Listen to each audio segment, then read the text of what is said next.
Hello student, देखिए आज की क्लास में हम लोग पढ़ने जा रहे हैं। ये जो खान सर का बुक है ना, इसको देखेंगे और जो प्रैक्टिस पेपर जो है उसमें आ जाएंगे। प्रैक्टिस पेपर 1 में आ जाएंगे। आज 1 से देखेंगे, आप पेज नंबर 1 में आएंगे। ठीक है, प्रैक्टिस पेपर 1 में जाके पेज नंबर 1 में, और पार्ट कितना अपना 1 रहेगा। ठीक है, यानी कि 1 ही रहेगा। तो मेरे प्यारे स्टूडेंट, थोड़ा सा देखने की कोशिश कीजिए। जितने भी ऑब्जेक्टिव क्वेश्चन है ना, जितने भी ऑब्जेक्टिव क्वेश्चन ने उसे समझाने के लिए मैंने खुद को झोंक दिया है उसमें। तो थोड़ा समय दीजिए, हम समझाएं, है ना। आपको बताना है कि कैसा लगा क्लास, कैसा नहीं लगा है। ठीक है, चलिए देखिए, क्वेश्चन को समझने के लिए आपको थोड़ा सा स्टोरी सुनना पड़ेगा। ठीक है, उसके बाद क्वेश्चन आप खुद करेंगे। देखिए, स्टोरी कह रहा है कि बहुत समय पहले की बात है, अमेरिका पर इंग्लैंड का शासन था। किसका जी? अमेरिका जो था ना, अमेरिका, इस पे जो है इंग्लैंड का शासन था। किसका? मतलब इंग्लैंड के बस में अमेरिका था, है ना। अब देखिए, लोग आज़ादी चाहते थे। भाई, कोई आज़ादी चाहेगा ना, किसी के बस में रहोगे तो कोई आज़ादी ही चाहेगा ना। तो अभी शुरू हुआ स्वतंत्रता संग्राम। क्या हुआ शुरू? स्वतंत्रता संग्राम शुरू हुआ। काहे के लिए? आज़ादी पाने के लिए, है ना। अब देखिए, कह रहा है कि इस संग्राम में जो सबसे बड़ा नेता बना वो थे जॉर्ज वाशिंगटन। क्या जी? जॉर्ज वाशिंगटन क्या बना? सबसे बड़ा नेता इसमें बना। यानी कि मतलब कहने का कि ये हेड बन गया। किसका? स्वतंत्रता संग्राम का। ठीक है, अब देखिए, वाशिंगटन ने लोगों को एकजुट किया, है कि नहीं। मतलब सबसे अगवा जो कहते हैं नहीं कि किसी काम को करने वाला यही है, जैसे कहेगा वैसे मानना है ना। तो वाशिंगटन ने लोगों को एकजुट किया, हिम्मत दी और अंग्रेजों से डटकर मुकाबला किया, है ना जी। किसे डटकर मुकाबला किया? अंग्रेजों से डटकर मुकाबला किया, यानी कि इंग्लैंडों से क्या किया। देखिए, यहाँ पे कह रहा है ना कि इंग्लैंडों से, यहाँ इंग्लैंड ही तो अंग्रेज है ना, तो इन लोगों से क्या किया? डटकर सामना किया। किसने? वाशिंगटन ने। ठीक है, अब आइए, जब अमेरिका आज़ाद हुआ तो जनता ने सोचा, देखिए, अब मान लीजिए कि कोई आदमी आपको आज़ादी दिलाया है ना, आज़ाद हुए हैं, तो कुछ तो सोचेंगे ना आपके बारे में। तो अमेरिका जब आज़ाद हो गया तो लोगों ने सोचा कि अब देश को कौन संभालेगा। आज़ाद तो हम लोग हो गए ना जी, तो देश को कौन संभालेगा। तो एक ऐसे व्यक्ति को देश को संभालने की जिम्मेवारी दीजिए ताकि वो अच्छे से संभाल पाए ना। तो अब सबकी एक ही आवाज़ आई, वाशिंगटन, है ना जी। सब कोई कहा कि चलो भाई, देश को कौन संभालेगा? वाशिंगटन, यानी वॉशिंग मशीन से याद रखेंगे, है कि नहीं। अब आइए, और वो बने क्या? अमेरिका के प्रथम राष्ट्रपति। मतलब लोगों ने कहा कि भाई देश को कोई संभाले तो कौन संभाले? तो कौन संभालेगा भाई? वाशिंगटन संभालेगा। तो इनको क्या बनाया गया? अमेरिका के प्रथम राष्ट्रपति बना दिया गया। ठीक है, अच्छे से सुनना है, अभी आप सारे के सारे क्वेश्चन करने वाले हैं। कहता है वो न केवल राष्ट्रपति बने बल्कि अमेरिका के स्वतंत्रता संग्राम के प्रमुख नेता भी बने। तो देखिए, स्वतंत्रता संग्राम में जो अगवा आदमी था वो कौन था? वाशिंगटन था। स्वतंत्रता संग्राम करने वाला और सबको आज़ादी दिलाने वाला कौन था? वाशिंगटन था। तो ये जो कहते अमेरिका के, क्या कहते हैं इसको कहते हैं, ये जो वाशिंगटन है इसको कहते हैं कि स्वतंत्रता संग्राम के ये प्रमुख नेता हैं। समझ में आ गया। अब आइए, अब देखिए, हम लोग 1 नंबर क्वेश्चन करेंगे। देखिए, खान सर के बुक में जो भी थ्योरी लिखा हुआ है, क्वेश्चन लिखा हुआ है ना, सारे के सारे आपको ऑब्जेक्टिव में मिल जाएंगे और सारे के सारे क्वेश्चन आप खुद से करेंगे बस एक स्टोरी सुनने के बाद। ठीक है, तो अब आप लोग कीजिए, इसका आंसर क्या हो जाएगा। देखिए, कह रहा है कि अमेरिका के पहले राष्ट्रपति कौन थे? जॉर्ज वाशिंगटन थे ना। काहे भाई? इन्होंने आज़ादी दिलाया तो लोगों ने सोचा चलो भाई इसी को क्या करते हैं, इन्हीं को हम लोग बना देते हैं अमेरिका के पहले का राष्ट्रपति, है ना। तो ये कितना आसान हो गया कि नहीं। और ये कहता है कि जॉर्ज वाशिंगटन अमेरिका के प्रथम राष्ट्रपति बने। उन्होंने 1789 ईस्वी में क्या किया? पद संभाला, है कि नहीं। अब देखिए, 2 नंबर क्वेश्चन आप लोग खुद कीजिएगा। कह रहा है कि अमेरिका के स्वतंत्रता संग्राम के प्रमुख नेता कौन थे? बताइए। वाशिंगटन, है ना। इसमें तो सोचने वाली कोई बात ही नहीं है। अभी तो हम लोग देखे थे कि अमेरिका के स्वतंत्रता संग्राम के प्रमुख नेता कौन कहलाए? तो वाशिंगटन। ठीक है, कह रहा है कि जॉर्ज वाशिंगटन ने अमेरिका को अंग्रेजों से आज़ाद कराने में प्रमुख भूमिका निभाई थी, इसीलिए इन्हें कहा गया स्वतंत्रता संग्राम के नेता कहा गया। ठीक है, 3 नंबर क्वेश्चन कह रहा है कि अमेरिका ने किस देश से स्वतंत्रता प्राप्त की थी? बस बताइए। इंग्लैंड से। वेरी गुड, क्या बात है। देखिए इंग्लैंड से है ना जी, इसी से आज़ादी दिलवाए थे कौन? वाशिंगटन ने।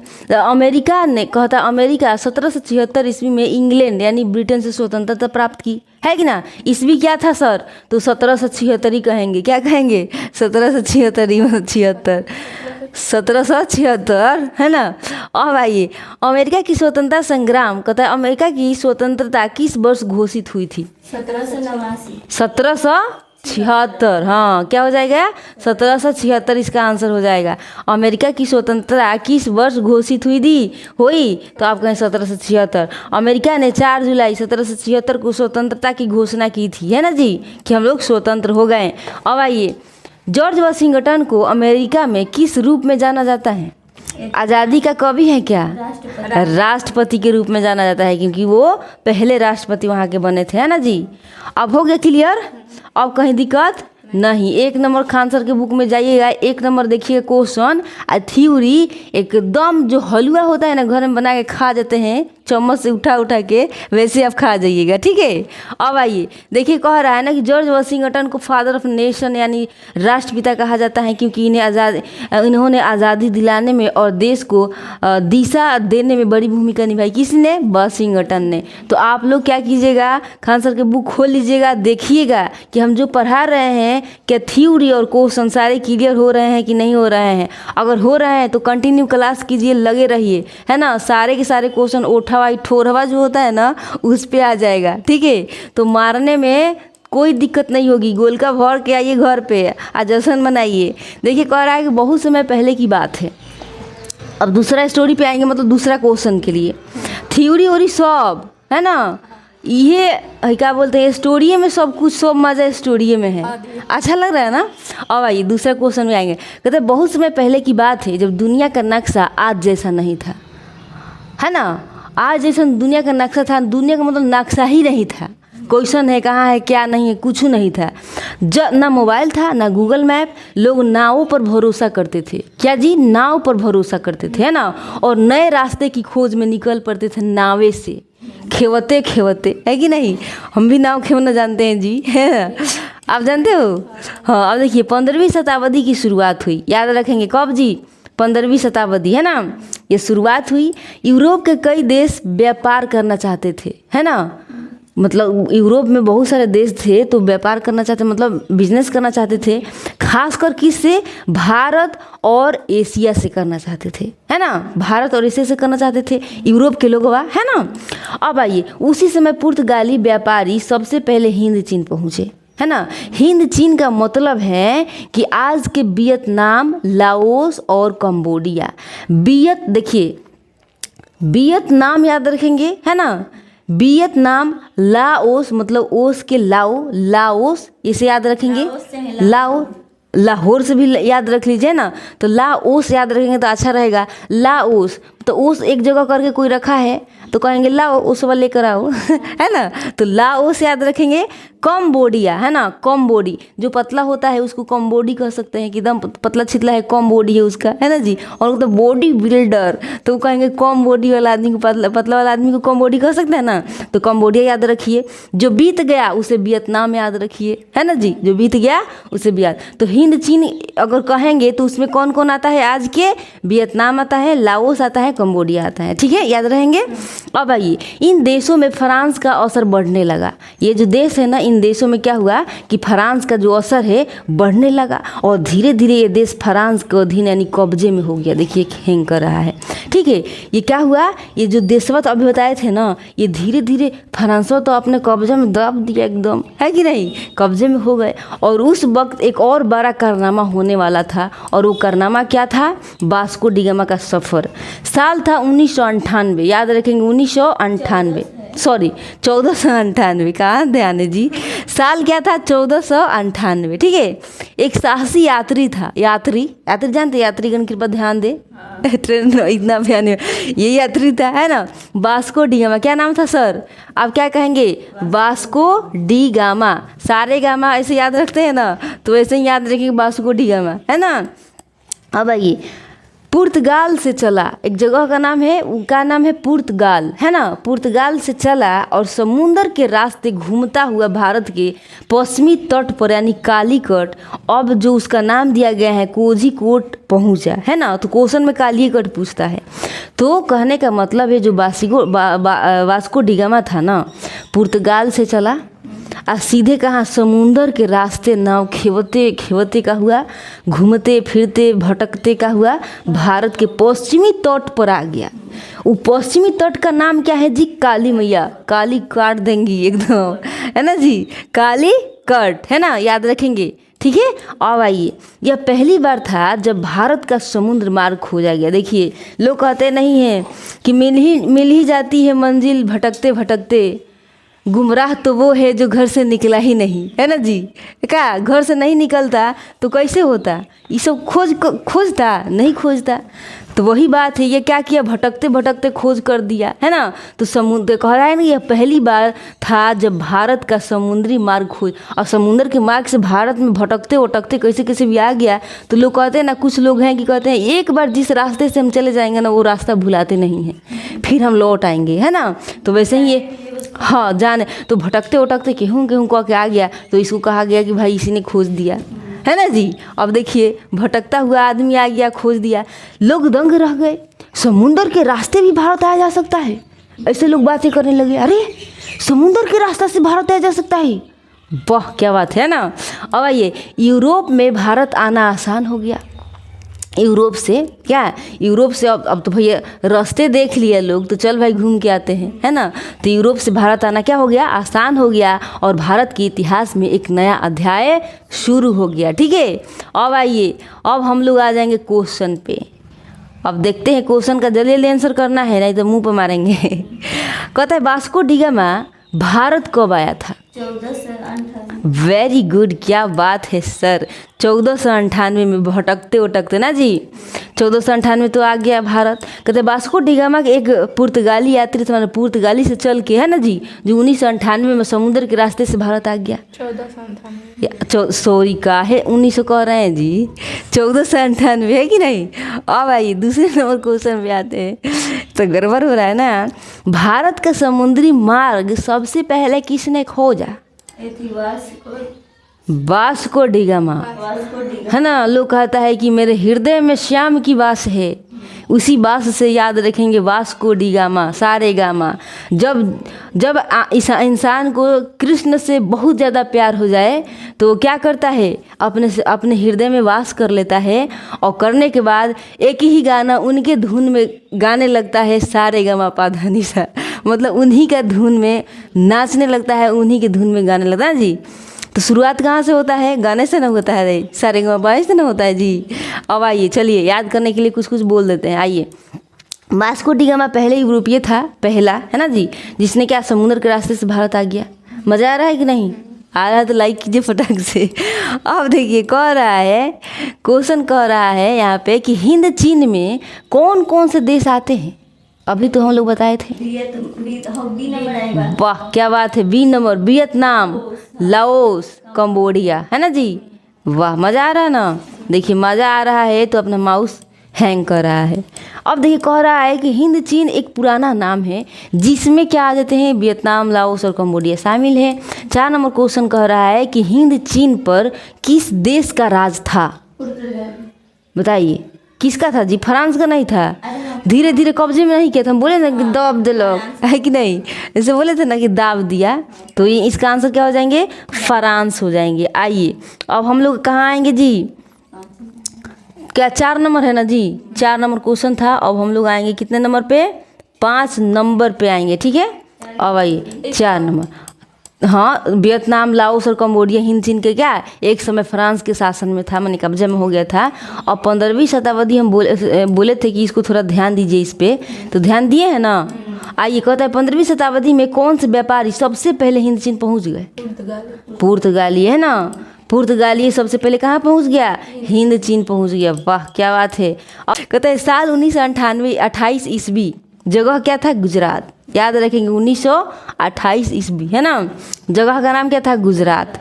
वहाँ का एक इलाका था, इस इलाका का नाम क्या था? बरदोली। जहाँ के किसान बहुत मेहनत से क्या करते थे? खेती करते थे, है ना। बहुत मेहनत से खेती करते थे। आइए थोड़ा इमोशनल चीज़ें देखते हैं। कहता है लेकिन एक दिन सरकार ने कह दिया अब तुम लोगों को ज़मीन की मलगुजारी यानी टैक्स जो है, टैक्स दिया जाता है ना जी, मलगुजारी सुने होंगे, ज़्यादा देनी होगी। सरकार ने ये कह दिया माइक लेके कि सर आप लोगों को अब क्या करना पड़ेगा? ज़मीन की जो मालगुजारी है उसको बढ़ाना होगा। अब ये बात सुन के किसान क्या हो गया? परेशान हो गया। बाप रे बाप, एगो तो फसल कह रहा है कि उनका कहना था कि फसल कम हुई है, फिर भी टैक्स क्यों बढ़ाया जा रहा है कि नहीं। अब देखिए इस समस्या को लेकर शुरू हुआ बारदोली सत्याग्रह, जो कि 1928 ईस्वी में हुआ था। तो बारदोली सत्याग्रह कब हुआ था? 1928 ईस्वी, याद रखेंगे।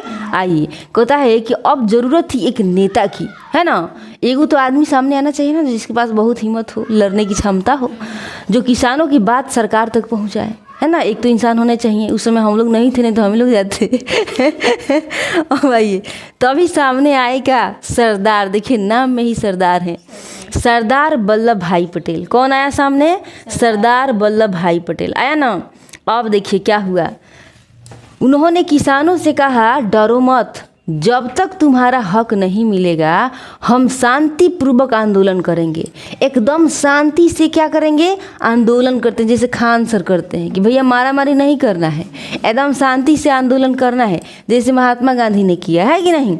किसानों ने टैक्स देना बंद कर दिया, लेकिन हिंसा नहीं की, कोई हिंसा नहीं किया। उन्होंने शांति से विरोध किया, है ना। सरकार को आखिर के क्या करना पड़ा? झुकना पड़ा भाई।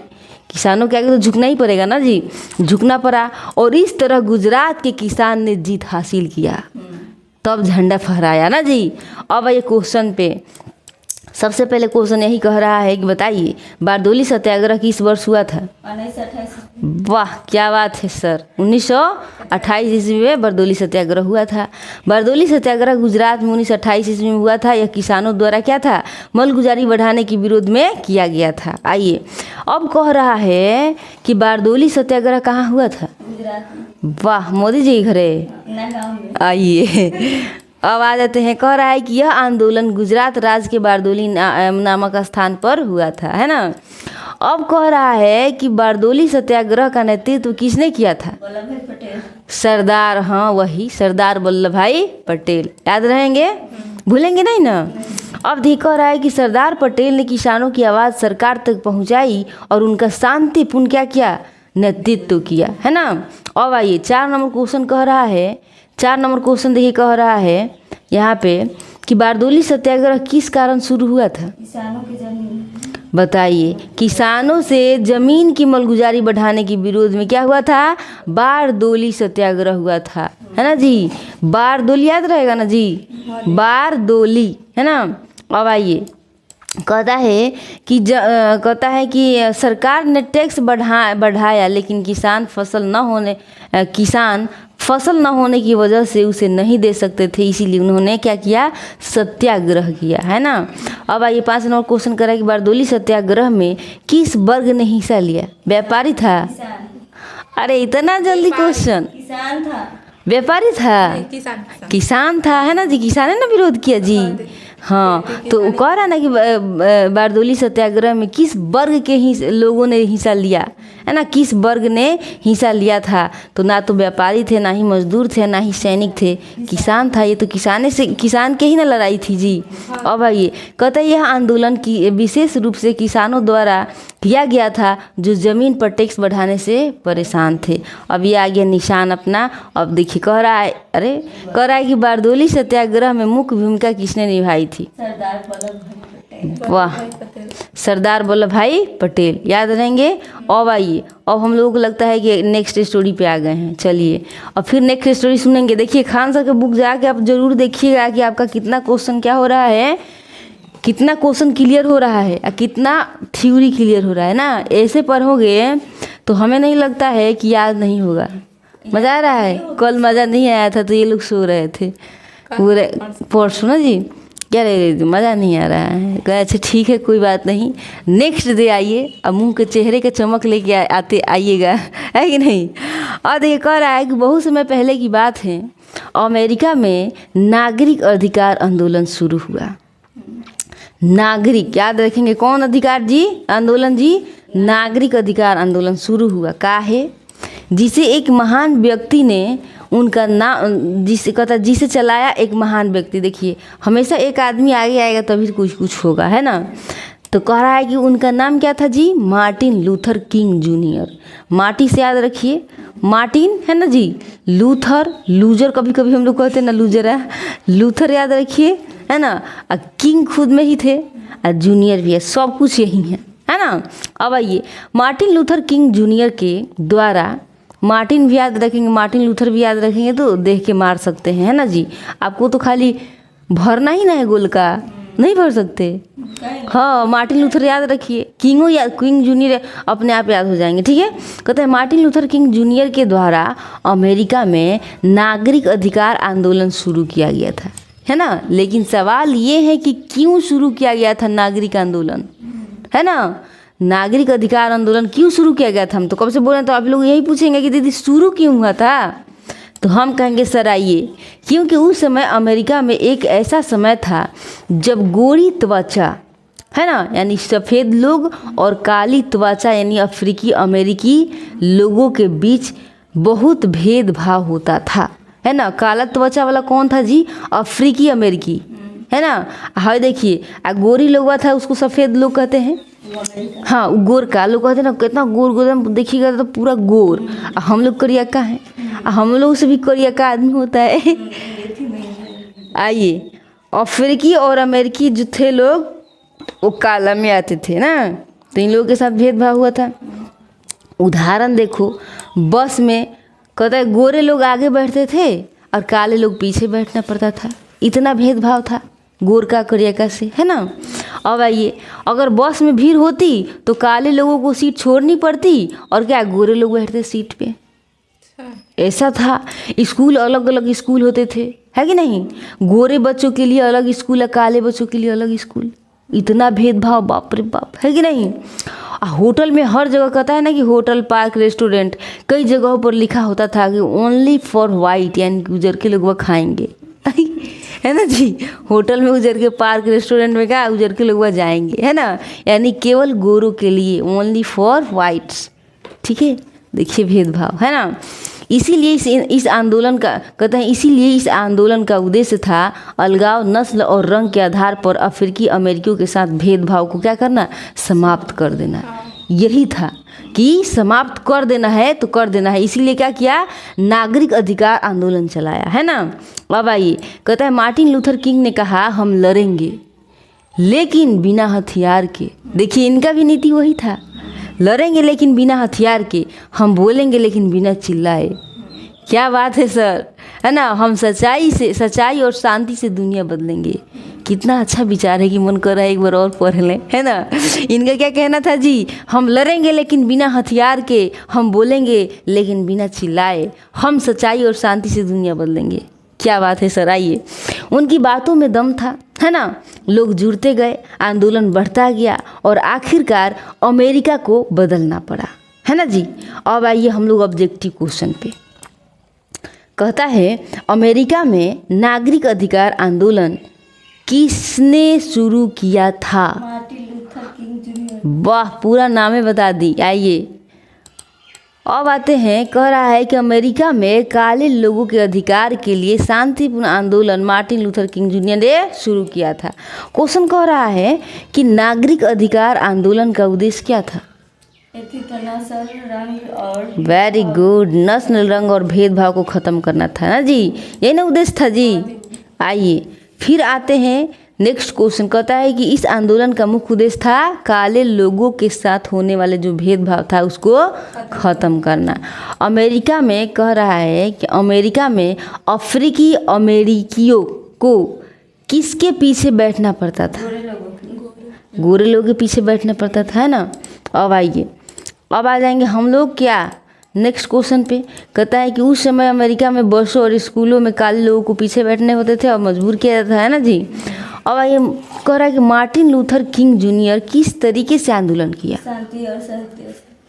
वाह, ना हथियार से, ना हिंसा से, ना इंटरनेट से ये किसी से, एकदम शांतिपूर्वक, है ना, शांति और सत्य के साथ, है ना। अब आइए नेक्स्ट क्वेश्चन पे चलते हैं। कहता है कि मार्टिन लूथर किंग ने महात्मा गांधी से प्रेरणा ली, जैसे वो एकदम शांति से करते थे कि नहीं आंदोलन, है ना, एकदम अहिंसा आंदोलन चलाया था, है कि नहीं। अब देखिए नेक्स्ट स्टोरी कह रहा है कि बहुत समय पहले फ्रांस में क्या था जी, राजतंत्र था। राजतंत्र का मतलब समझिए क्या होता है कि राजा के राज, राजा कहेगा उठो तो उठना है, कहेगा बैठो तो बैठना है, उसको क्या कहते हैं, राजतंत्र। मतलब राजा का पूरा अधिकार, प्रजा कुछ भी नहीं, जैसे राजा कहेगा वैसे ही चलना है, ठीक है। देखिए यहाँ कह भी रहा है कि यानी राजा ही सब कुछ तय करता है, किसे खाना मिलेगा, किससे कर वसूला जाएगा, कौन बोलेगा और कौन चुप रहेगा, ठीक है। लेकिन आम लोग बहुत परेशान थे। अब ऐसा राज रहेगा तो आम लोगों को सारे के तो मन के तो होगा नहीं ना, का जी। राजा की नज़रों में कुछ लोग होंगे, कुछ लोग नहीं होंगे, तो कैसे होगा। हाँ, अब देखिए कह रहा है कि लोग बहुत परेशान थे। तभी 1789 ईस्वी में फ्रांस की क्रांति हुई।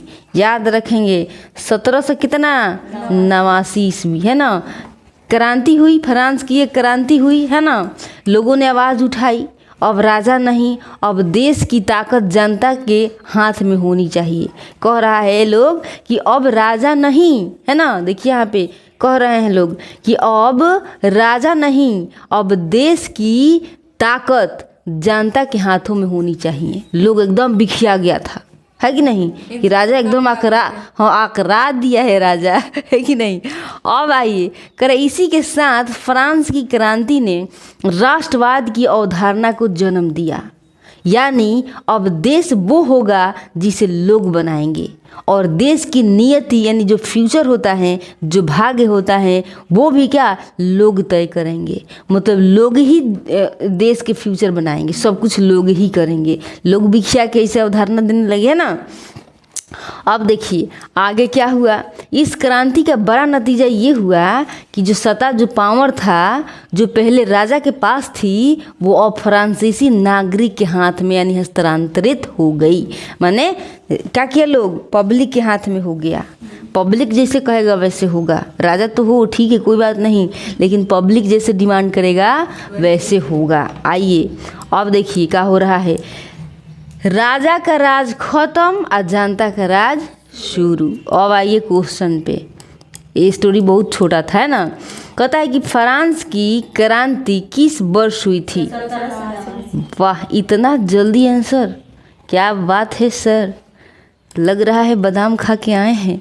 कह रहे फ्रांस की क्रांति 1789 ईस्वी में हुई थी। यह क्रांति आम जनता के अधिकार के लिए थी, है ना।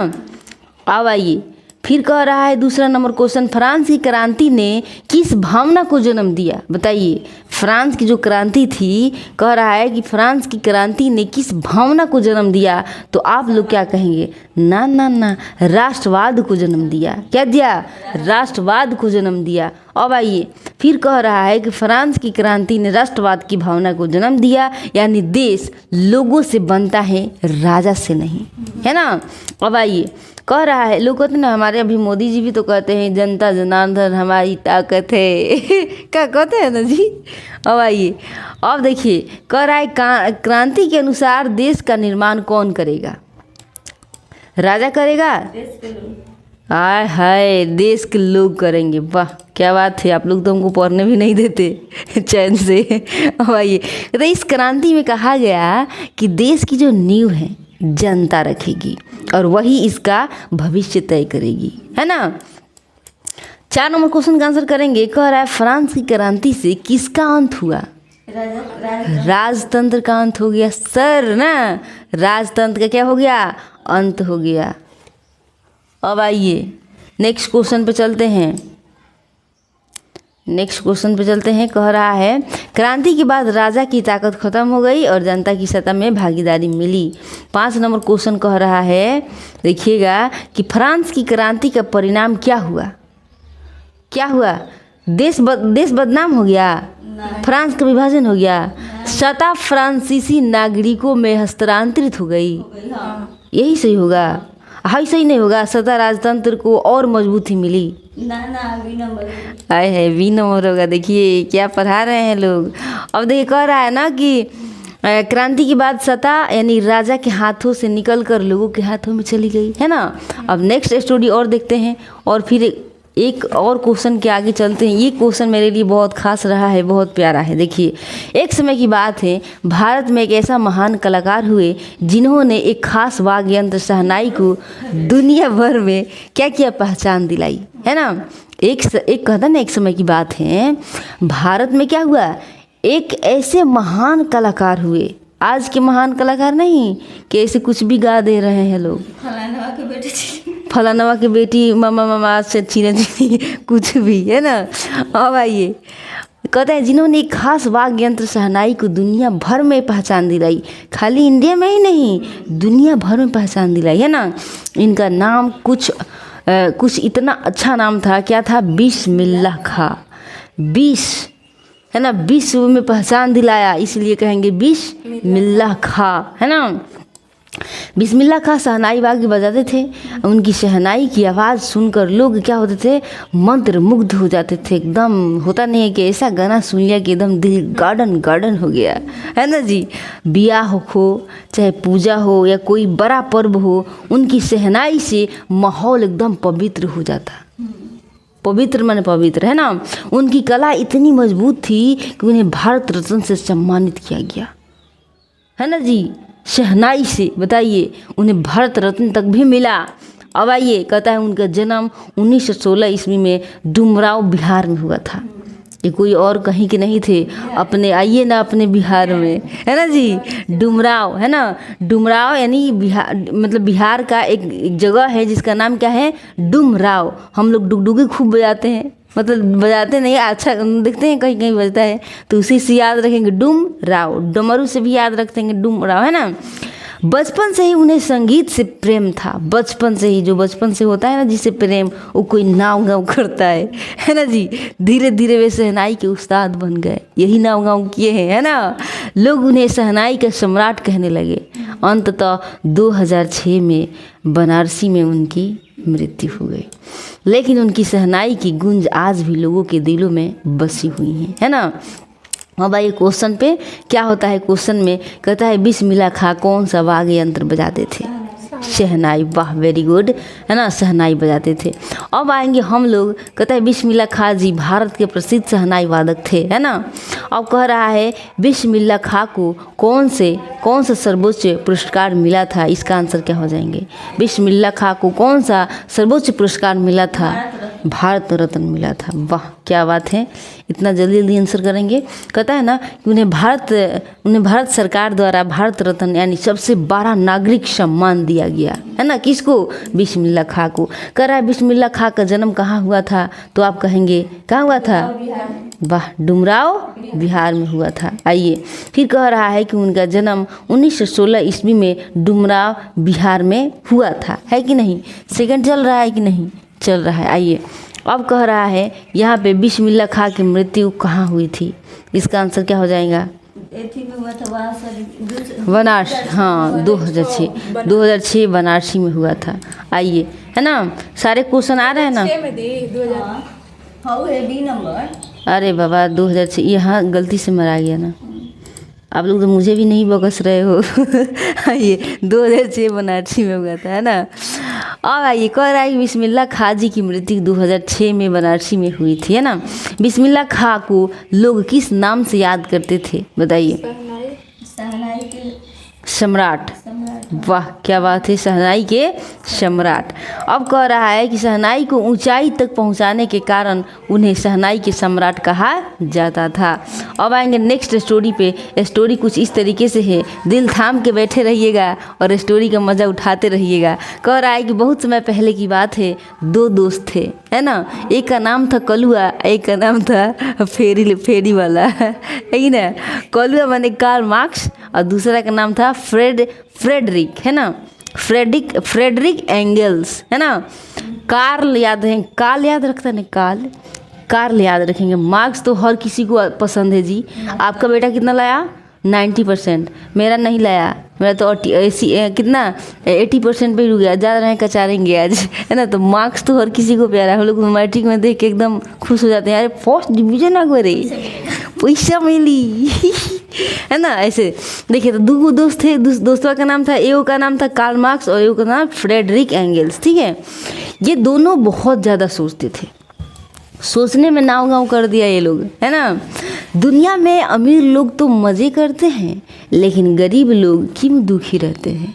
दोनों का सोच यही है ना, यही था। तो उन्होंने मिलकर एक क्या किया, एक खास किताब बनाई है ना। और उस किताब का नाम दिया क्या, साम्यवादी घोषणा पत्र। क्या नाम दिया सर, साम्यवादी घोषणा पत्र नाम दिया। इस किताब में लिखा गया था कि सभी लोग बराबर होने चाहिए, है ना। कोई अमीर गरीब नहीं, सबके पास खाना घर काम होना चाहिए, है ना। यह किताब पहली बार 21 जनवरी 1848 ईस्वी को जर्मन भाषा में छपी थी। इस पॉइंट को याद रखेंगे, 1848 में इस पुस्तक क्या हुई, छपी, लेकिन क्या जर्मन भाषा में छपी। इस पॉइंट को याद रखेंगे, है ना। 21 जनवरी 1848 ईस्वी को क्या हुआ, जर्मन भाषा में छपी, यानी जर्मनी की, कहता है जर्मनी की भाषा में, है ना। जर्मन भाषा माने जर्मनी की भाषा में छपी। इस किताब को आज भी लोग एक महान दस्तावेज मानते हैं, है ना। हम लोग के लिए एक महान दस्तावेज क्या है, मैट्रिक इंटर के मार्कशीट, कागज़। बाप रे, हमारे कागज़ जहाँ इन्हें उन्हें भयल कि हम आग लगा देंगे मूड़ी में कोई छू देता है तो कहे अरे कैसे छू दे लिया रे, है ना। क्योंकि अब इन लोगों के लिए वही था, हम सब के लिए वही है। ये बहुत महान दस्तावेज, क्योंकि उस किताब में बहुत कुछ लिखा गया है, ऐसे ऐसी चीज़ें लिखी हैं कि आँखें आ जाएंगी बाहर, है ना। कहते हैं क्योंकि इसने एक नए विचार को जन्म दिया, है ना। वैज्ञानिक कम्युनिज्म, यानी सब कुछ मिलकर चलाना बिना किसी भेदभाव के, है ना जी। इसको कहते हैं वैज्ञानिक कम्युनिज्म कहते हैं इसको, यानी इसका मतलब जो है वो होता है सब कुछ मिलकर चलाना बिना किसी भेदभाव के, अमीरी गरीबी कुछ नहीं। तो यहाँ आसान से शब्दों में इसको देख लेंगे एक बार और। कहते हैं कार्ल मार्क्स और फ्रेडरिक एंगल्स ने मिलकर यह किताब लिखी थी, है ना। यह किताब 1848 में छपी थी, है ना। यह जर्मन भाषा में छपी थी। इसे कहते हैं साम्यवादी घोषणा पत्र। ठीक है, इसका मकसद था सबको बराबरी दिलाना, ना कोई गरीब रहेगा ना कोई अमीर रहेगा, ना कोई अपना दिखाएगा कि देख हम 5000 के घड़ी पहन ले बानी, तोरा भी तो 100 रुपये की घड़ी नहीं खे। ऐसी चीज़ें नहीं होती ना। अब आइए, अब हम लोग क्वेश्चन पे आते हैं एकदम। देखिए, कह रहा है कि साम्यवादी घोषणा पत्र के लेखक कौन थे, बताइए। कार्ल मार्क्स और Friedrich Engels. B number is right answer, very good. कह रहा है कि साम्यवादी घोषणा पत्र को कार्ल मार्क्स और फ्रेडरिक एंगल्स ने मिलकर लिखा था, है ना। 2 नंबर क्वेश्चन कह रहा है कि साम्यवादी घोषणा पत्र किस वर्ष प्रकाशित हुआ था। वाह, इतना एक ही दिल है, कितना बार जीतोगे भाई है। अब देखिए, कह रहा है कि यह दस्तावेज 21 जनवरी 1848 को पहली बार छपा था ना। साम्यवादी घोषणा पत्र सबसे पहले किस भाषा में प्रकाशित हुआ था। अरे वाह, क्या बात है सर, जर्मन भाषा में ना। मतलब 2 ही सेकंड नहीं लेते हैं आप लोग। कहते हैं यह घोषणा पत्र सबसे पहले जर्मन भाषा में प्रकाशित हुआ था। कहता है कि साम्यवादी घोषणा पत्र को और किस नाम से जाना जाता है, बताइए। अटक गए, नहीं अटके हैं, बताइए। हाँ, सी नंबर होगा। कैसे करेक्ट, कम्युनिस्ट घोषणा पत्र होगा ना। अब आइए, कम्युनिज्म अभी देखे थे हम लोग, 4 नंबर का आंसर यही हो जाएगा। ठीक है, अब हम लोग आएंगे अगले पे, अगले के बदले पे। ठीक है, चलिए 4 नंबर का क्वेश्चन हो गया। अब आएंगे हम लोग 5 नंबर पे। अब देखिए, कह रहा है कि इसे अंग्रेजी में कम्युनिस्ट मैनिफेस्टो कहते हैं, यानी कम्युनिस्ट घोषणा पत्र, है ना। अब आइए, कह रहा है कि इस घोषणा पत्र का मुख्य उद्देश्य क्या था, बताइए। सबको मतलब कि अमीरी और गरीबी में बराबरी लाना। वाह, क्या बात है। अगर ऑप्शन भी बदल देगा तो आप लोग पकड़ लेंगे। तो इसका उद्देश्य था कि समाज में सभी को क्या करना है, बराबरी का अधिकार मिले, कोई अमीर गरीब का फर्क ना हो, है ना। अब आ जाएंगे फिर एगो और कोर्स एथी पे स्टोरी पे। अब 2 स्टोरी और बचा होगा शायद, है ना। कहता है दुनिया में अब तक 2 बड़े युद्ध हुए हैं, है ना। पहला युद्ध प्रथम विश्व युद्ध जो 1914 से 1918 तक चला, ठीक है। और दूसरा जो युद्ध है क्या है, द्वितीय विश्व युद्ध, जो कि बहुत भयानक था। तो दुनिया में 2 ही युद्ध हुआ है अभी तक, अब बहुत भयानक युद्ध हुआ है ना जी। कह रहा है ना कि दुनिया में अब तक 2 बड़े युद्ध हुए हैं, पहला प्रथम विश्व युद्ध, दूसरा द्वितीय विश्व युद्ध, ठीक है। अब आइए कह रहा है यह युद्ध क्यों शुरू हुआ, है ना।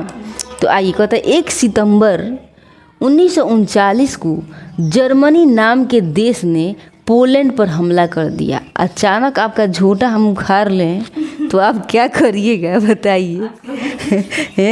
तो कह रहा है कि 1 सितंबर 1939 को जर्मनी नाम के देश ने क्या किया, पोलैंड पर हमला कर दिया, है ना। यह हमला जैसे ही हुआ बाकी देश को गुस्सा आ गया और फिर क्या हुआ, धीरे धीरे बहुत सारे देश लड़ाई में कूद पड़े। जैसे कि हम लोग का अभी बच्चों का हो रहा है, एक बच्चा झगड़ा करेगा तो क्या हो जाता है, पूरा फैमिली एकदम तैनात, कैसे मार दिया रे मेरे बच्चे को, है ना जी, ऐसे होता है ना। वैसे ही अब ये कह रहा है कि यह युद्ध कब से कब तक चला, तो 1939 से 45 तक, यानी 6 साल तक चला। याद रखेंगे, अभी क्वेश्चन आ सकता है। 1939 से 45 तक चला, यानी 6 साल तक चला है। युद्ध में कितने टीम थी, 2 टीम। एक टीम का नाम था धुरी राष्ट्र, तो धुरा में याद रखेंगे धुरी राष्ट्र, जिसमें था जर्मनी, इटली और जापान। है क्या लिखा हुआ है सर, ITBP अच्छा जर्मनी, हटाओ इसको हटाओ, तुम लोग गड़बड़ आ जाओगे, है ना। अब आइए कह रहा है कि जो धुरी राष्ट्र था ना, तो धुरी राष्ट्र में कौन कौन शामिल थे, जर्मनी जर गया पहले ही, ईटा लाया, ईटा को जला दिया, आज जान से गया जापान। याद रखेंगे जर्मनी। अब देखिए युद्ध कीजिएगा तो कोई जरेगा, तो ईंटो ओटो जर जाएगा घर और, है ना। और फिर जापान जान हो जाएगा, तो इसे याद रखेंगे।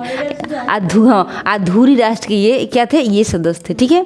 अब मित्र राष्ट्र में कौन कौन थे, आइए फ्रांस था, ब्रिटेन था, अमेरिका था, रूस था, चीन था। अब देखिए फ्रांस, और छोड़िए इंग्लिश को हटाइए, फ्रांस था, इसका शॉर्ट फॉर्म दिया हुआ है ना। ये कभी क्वेश्चन पूछता नहीं है ना, ऐसा क्वेश्चन नहीं देता है ऑप्शन में, ठीक है। अब देखिए मित्र राष्ट्र में कौन कौन था जी, फ्रांस था, फ्रैक से याद रखेंगे फ्रांस, है ना। अब लमटेन से याद रखेंगे ब्रिटेन, बीड़ी से याद रखिए, बीड़ी पीने से ब्रिटेन, और अमेरिका तो याद ही रहता है आप लोगों को। और आइए रूस गए, और चीनो याद रहता है। वाह क्या बात है। हाँ अब आइए कहता है क्या हुआ इस युद्ध में, लाखों लोग मारे गए, कई शहर बर्बाद हो गए, पूरे विश्व को बहुत नुकसान हुआ, है ना। अब याद रखने वाली बातें यहाँ देखिए, कह रहा युद्ध कब शुरू हुआ था, तो 1 सितंबर 1939 को। किसने हमला किया था, जर्मनी ने पोलैंड पर हमला कर दिया था, है ना।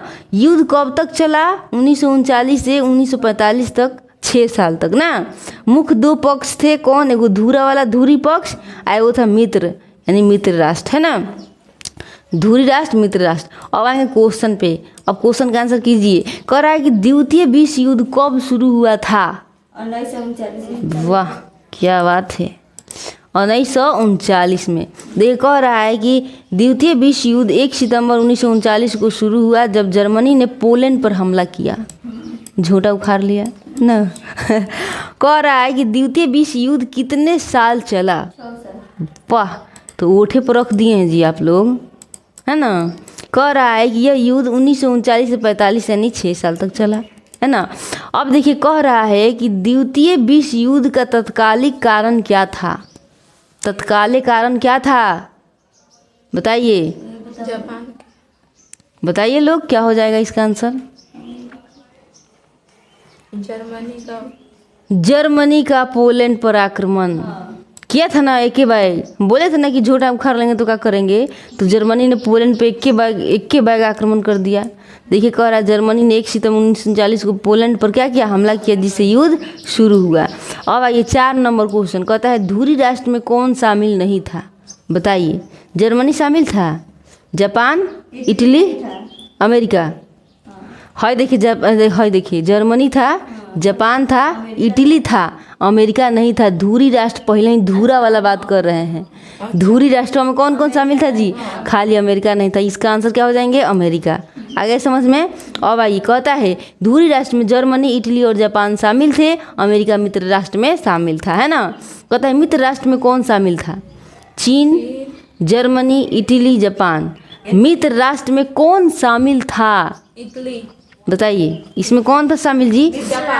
हाँ हाँ, मित्र राष्ट्र में कौन शामिल था?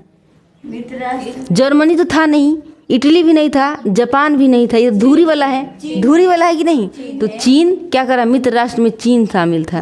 तो अपना आंसर क्या हो जाएगा? चीन। वाह वाह कहने की बात नहीं, आप लोग हार गए हैं इसमें। तो मित्र राष्ट्र में फ्रांस, ब्रिटेन, अमेरिका, रूस और चीन शामिल थे, है ना। तो मेरे प्यारे स्टूडेंट, अब बताइए आप लोग कि आप लोग कहाँ पे समझ में नहीं आया है? आ गया है पूरा समझ में? तो आ गया है तो प्लीज़ क्या कीजिएगा, एक लाइक कीजिए और शेयर कीजिए, सब्सक्राइब कीजिए और कमेंट करके बताइए कि ये वाला जो क्लास है आप लोगों को कैसा लगता है। अच्छा बुरा जैसा भी लगता है आप अपना राय कमेंट में लिख सकते हैं।